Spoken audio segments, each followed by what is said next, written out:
Assalamualaikum warahmatullahi wabarakatuh. Balik lagi di channel Alkisah. Kita kembali membahas misteri-misteri sejarah yang belum selesai di Nusantara saat ini. Kali ini kita akan bahas sesuatu yang seru tentunya, tapi juga bikin pusing banyak orang. Yaps, kita bakal ngupas tuntas misteri hilangnya kerajaan Sriwijaya. Pasti nggak asing ya di telinga teman-teman semua kerajaan Sriwijaya ini ya kan. Jadi gini nih, kerajaan Sriwijaya itu bukan cuma kerajaan biasa coy.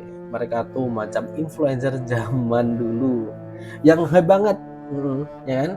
Bayangin aja dari abad 7 sampai 13 mereka jadi raja di lautan Asia Tenggara. Gimana? Abad 7 coy sampai abad 13 mereka jadi raja di lautan Asia Tenggara. Raja di lautan Asia Tenggara, bayangin. Segila apa kekuatan militer laut mereka. Dan kita sekarang gimana? Jauh sekali kayaknya ya. Makanya kita harus belajar dari sejarah. Jangan pernah kita ninggalin sejarah karena sebenarnya kita bangsa besar coy di sini, bukan bangsa ecek-ecek yang apa-apa kita lihat tren negara-negara lain buat kita ngikutin. Enggak, dari dulu kita trend center coy.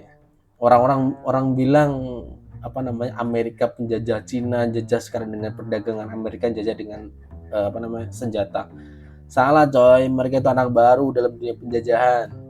Nusantara senior penjajah coy, dari dulu kita itu bangsa penjajah dari dulu coy. Kita itu salah satu yang terkuat coy. Tapi nggak tahu sekarang kok makin ya sudahlah gitulah pokoknya. Kalian interpretasian sendiri lah ya. Oke, kita lanjut ya. Nah, pusatnya ada di Palembang, Sumatera Selatan. Tapi jangan salah, mereka nggak cuma menguasai satu tempat. Sriwijaya tuh kayak artis yang lagi on tour. Mereka kemana-mana dari Sumatera, Jawa Barat, sampai Malaysia, dan Thailand Selatan. Gila nggak coy? Bayangin aja gimana nyebrang lautnya coy waktu zaman itu coy. Berapa bulan coy. Oke lanjut ya. Terus, apa nih kira-kira nih ya dibayangin teman-teman?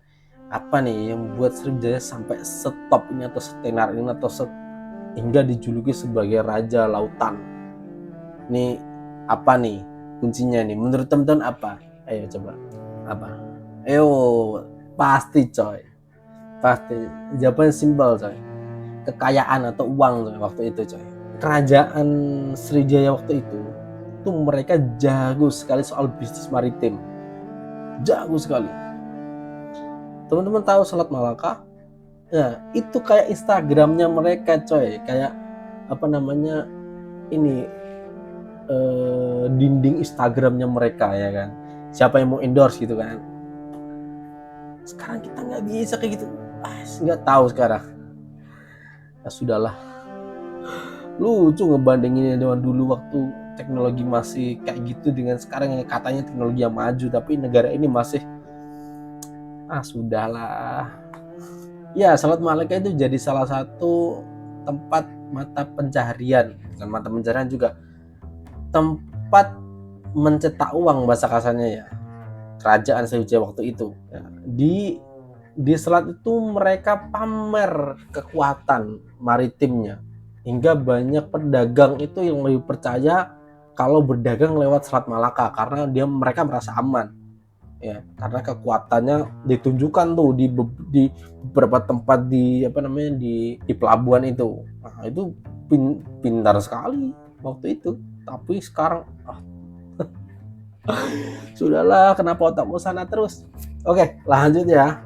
Tapi ini nih coy, yang bikin kita semua mind blow ya. Sriwijaya tiba-tiba itu hilang coy. Hilang, hilang. Ya, kayak mantan yang nggak ada kabar gitu, nanti itu langsung putus, lost kontak lah katanya ya. Jadi bakatnya sorry aku ganti kartu. Padahal ya enggak juga. Ya kayak gitu, menghilang gitu aja. Nah, pasti kan ada banyak pertanyaan tuh di kepala teman-teman yang denger ini ya, ada beberapa teori sih sebenarnya. Kenapa ini hilangnya kerajaan ini? Teori pertama itu ada yang bilang sebenarnya agak konyol juga sih. Mereka itu di ghosting sama kerajaan Chola dari India tahun 1025 waktu itu. Di ghosting kayak apa? Ya cek dulu lah. Sriwijaya sama kerajaan Chola perjanjian gitu kan. Perjanjian kerajaan Sriwijaya dan kerajaan Chola. Lalu untuk yang kedua, jangan-jangan karena rute dagang berubah jadi Sriwijaya kayak toko offline yang gara-gara e-commerce. Ya waktu itu kalau nggak salah itu Cina yang dipimpin, waktu belum Cina ya namanya ya, masih apa ya, lupa aku namanya. Pokoknya waktu itu kayaknya zamannya Genghis Khan kalau nggak salah ya. Itu baru ini daerah-daerah dataran Cina itu dia baru mau mengembangkan namanya jalur sutra emas kalau nggak salah ya. Kalau nggak salah itu jalur perdagangan juga. Itu mereka sebenarnya terinspirasi dari kita, dari perdagangan. Cina itu berdagang itu dulu itu karena emang terinspirasi dari negara kita, coy. Karena kita adalah raja lautan Asia Tenggara. Kita itu berdagang lewat laut, jalur laut. Dari dulu gitu kita itu eksportir ya dan importir. Gitu, coy. Jadi negara-negara lain dulu terinspirasi dari kita, coy. Kita itu kuat, kita negara besar dari dulu, coy. Tapi Tuhan, sudahlah. Banyak teori juga, salah satunya juga perubahan iklim. Karena kalau iklim tropis itu kan kondisi lautnya kan ini ya, ngambekan ya. Itu juga salah satu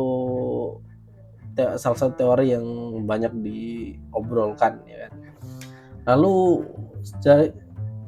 Lalu yang jadi salah satu yang nggak bisa terpikirkan juga ternyata bahkan ya kita sebenarnya nggak pernah tahu ya kan titik persis di mana ya kan pusat kerajaan Sriwijaya ini berdiri secara persis ya.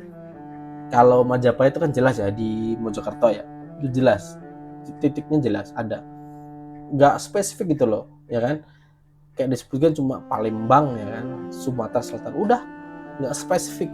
Palembang kan besar ya kan, nggak spesifik di mana kan, nggak disebutkan, belum pernah ada yang spesifik menyebutkan daerah yang titik pemerintahan kerajaan Sriwijaya, belum kita bahkan belum tahu itu.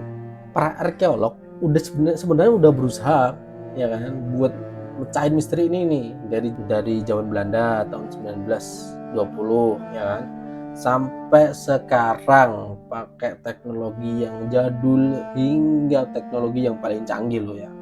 Tapi tetap aja Sriwijaya kayak pakai jubah tak terlihat, Harry Potter gak terlihat sama sekali. Nah, pertanyaan kan kembali lagi nih, kita bertanya-tanya nih, kok susah banget nemuin jejak Sriwijaya? Banyak teori juga yang menyebutkan juga. Yang pertama teori ini menyebutkan bahwa mereka jarang nulis ya kan. Ya biasalah, orang yang sukses terus, orang yang nggak pernah gagal itu kan ngapain nulis gitu loh, apa yang ditulis gitu loh. Yang biasanya orang yang menulis itu kan orang yang sukses dengan berbagai perjuangan ya kan, jadi ada jejak yang ditulis ya kan, aku pernah gagal ini terlalu ini kayak gitu kan. Ini enggak, kayaknya Sriwijaya ini setiap mencoba satu kali berhasil langsung. Terus apa yang ditulis itu kan? Jadi nggak ada yang tulis, kayaknya kayak gitu ya.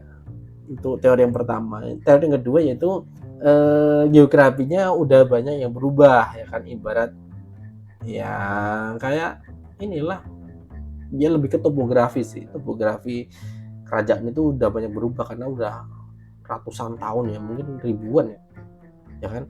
Kayak inilah, kayak Borobudur itu kan tenggelam tanah di bawah tanah sebenarnya kan, mungkin kayak gitu ya.